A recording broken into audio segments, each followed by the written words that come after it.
আচ্ছা, আর কে কে বাকি রইলো? টুটুল মিটি, তোরা আশীর্বাদ করবি তো?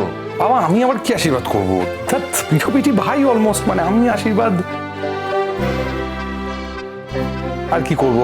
আমার হয়ে মিঠি আশীর্বাদ করে দেবে, মিঠি আশীর্বাদ ইয়ে করে দেবে। এই মিঠি 100 বার 100 বার। ও না করুক, আমি কিন্তু আশীর্বাদ করব, কারণ আমি হলাম বড় বৌদি। কি যুধাজিৎ, তাই তো? হ্যাঁ, তা তো বটেই।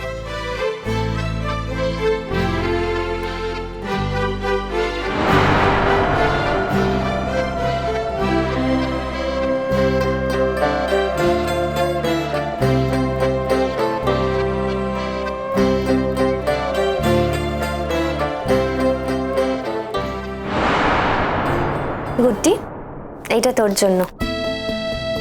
এই দেখ, এই দুটো সব সময় হাতে পড়ে থাকবি, কেমন? নে, ধর। আর এই নাও, তোমার দাদা তোমার জন্য এই দুটো শার্ট কিনেছে, বড় কিন্তু। বাপরে, আমি তো দেখছি উপহারে উপহারে আমি ভেসে যাচ্ছি। ভালো তো, এই তো দুটো দিন, এনজয় করো। যে যা উপহার দিচ্ছে সব অ্যাকসেপ্ট করে নাও। দেখো, এখন তুমি বড় হয়ে গেছো, তুমি ডাক্তার, তোমার অনেক টাকা, কিন্তু মাঝে মাঝে তো ছোটবেলার মতো গিফট পেতে ভালোই লাগে, তাই না? বৌদি ভাই, আমার ছোটবেলাটা না ঠিক এরকম ছিল না, জানো তো। আমার বাবা চলে গেছিল তো, মাকে অনেক কষ্ট করতে হয়েছে। আমার মা অনেক কষ্ট করে লড়াই করে আমাকে বড় করেছেন, লেখাপড়া শিখিয়েছেন। মা তখন অনেক কাজ করতো, নানা রকম কাজ করতো। আমি বাড়িতে একাই থাকতাম। শুধু মার ফেরার সময় হলে আমি দরজার বাইরে থামে হেলান দিয়ে দাঁড়িয়ে থাকতাম, মার জন্য অপেক্ষা করতাম কখন মা আসবে। সেই সব সময় আমার মার বাড়ি ফেরাটাই ছিল আমার জীবনের সবচেয়ে বড় উপহার, সব থেকে বড় উৎসব।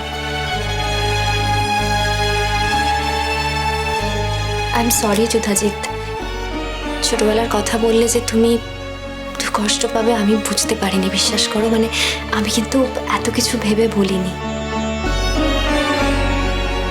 No please don't be sorry. তুমি না বললেও এই কথাগুলো আমার সবসময় মনে পড়ে। এইগুলোই আমার জীবনের সবচেয়ে বড় সত্যি।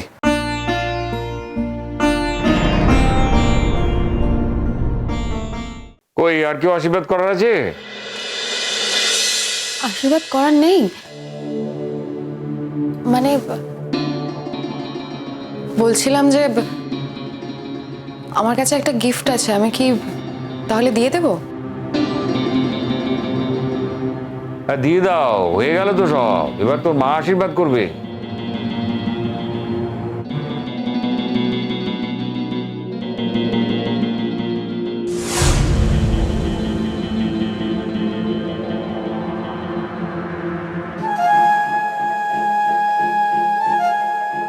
বলছিলাম যে এটা তোর জন্য কিনেছি, পড়িস। ঠিক আছে শিরিন দিদি, সবাইকে এভাবে আলাদা করে দেওয়ার তো কোনো মানে নেই। আমি দেখে নিয়েছি রিংটা, ওটা বরং তুমি পরে নিও, তোমার কাছেই থাক।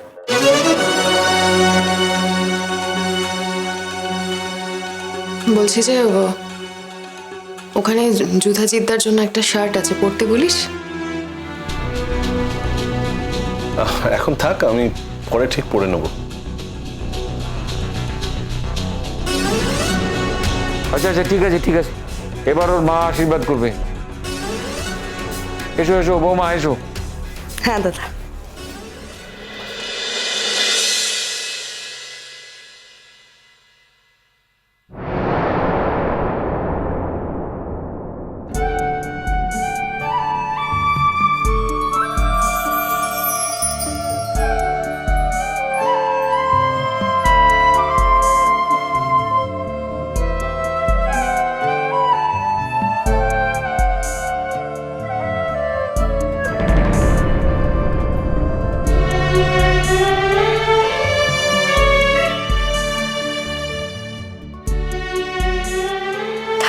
প্রণাম করতে হবে না গুড্ডি।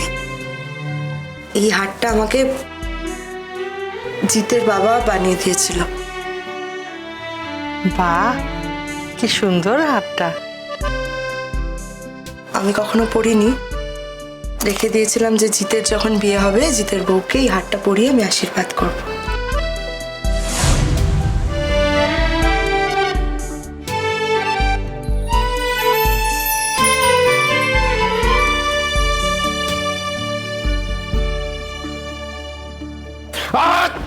এই বিয়েটা হচ্ছে না।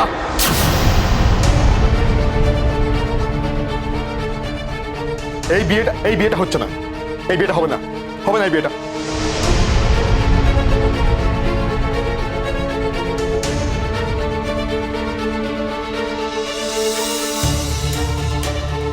কি বলতে চাইছো তুমি? ব্যাপারটা কি? এসব কথার মানে কি?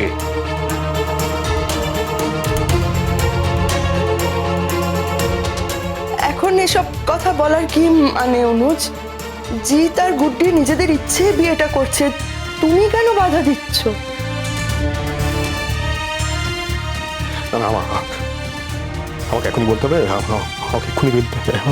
আমাকে এক্ষুনি বলতে হবে যে কালকে বিয়েতে এই সুযোগটা আমি আর পাবো না, এই সুযোগটা আমি পাবো না। আমাকে এক্ষুনি বলতে হবে। এই যুধাজিৎ, তুমি এই বিয়েটা করবে না। যুধাজিৎ, এই বিয়েটা তুমি করবে না।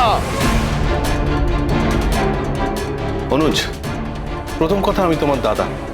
পরিচয় যখন হয়েছে, সম্পর্ক যখন একটা তৈরি হয়েছে, তখন চেষ্টা করো দাদা বলে ডাকার। তুই পিকলু পিকলু কাম ডাউন। তুই এরকম করছিস কেন? যদি অসুবিধায় থাকতো তাহলে তুই আসতিস না পিকলু। এখানে এসে কি তুই বিয়েটি ভেঙে দিবি নাকি? হ্যাঁ, যুধাজিৎদা বলছিলাম, তুমি না ওর কথায় কিছু মনে করো না। আসলে না, ও নিজের এক্সপিরিয়েন্স থেকে বলছে। ওর তো এক্সপিরিয়েন্স খুব একটা ভালো না, সেই জন্য তুমি নিজের দাদা বলে তোমাকে বাঁচানোর চেষ্টা করছে। Shut up. অনেক কথা শুনেছি তোমার, আর তোমার কাছ থেকে অন্তত কিছু শুনতে চাইছি না।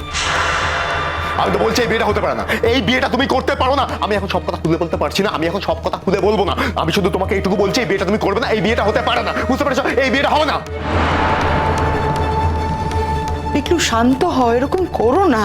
তোমার সঙ্গে যা হয়েছে ওর সঙ্গে তো নাও হতে পারে। আমি গুড্ডিকে দেখে শুনে আমার ছেলের বউ হিসেবে পছন্দ করেছি।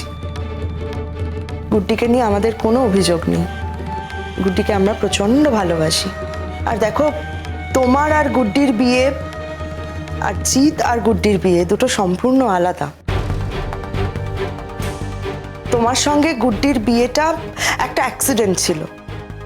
তুমি গুড্ডিকে বাঁচাতে গুড্ডিকে বিয়ে করেছিলে, তাই গুড্ডি তোমার সঙ্গে থাকতো। কিন্তু তোমাদের সেই বিয়ের সঙ্গে এই বিয়ের কিন্তু আকাশ পাতাল তফাৎ অনুজ।